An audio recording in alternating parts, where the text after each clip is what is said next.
All right, folks, I'm going to try to paint the bumper of the Falcon. It has a lot of rust on it, and I was taking the bumper off, but it kept breaking the bolts, so I'm going to just try to leave it on and, get rid of the rust and paint it like that. So these are paint stripper discs. I paint and rust stripping discs. There's 5 of them here, and I got them on Amazon, and the whole thing was $15, $14.99 for 5 of them. What a deal! What a deal! What a deal! What a deal!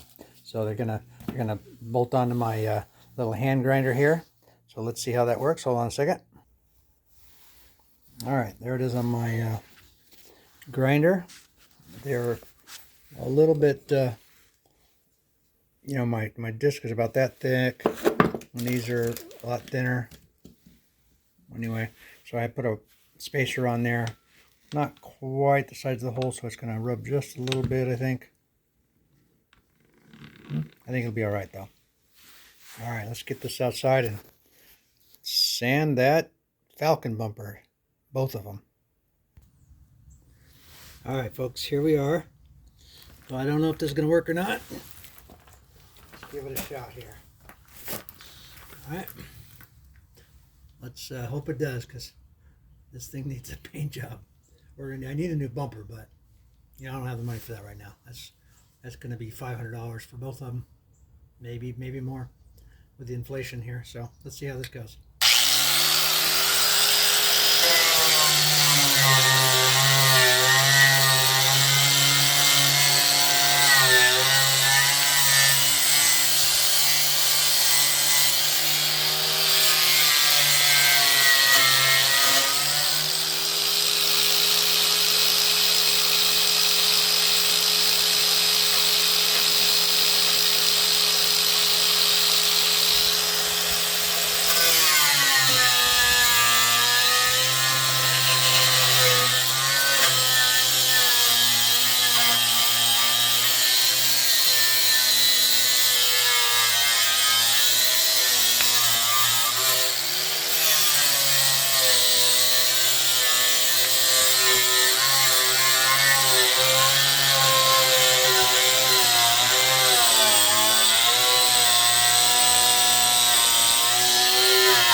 All right, I'm going to put this on pause and get back to you and see how it works after it's done. So I'm sure you don't want to see every bit of it.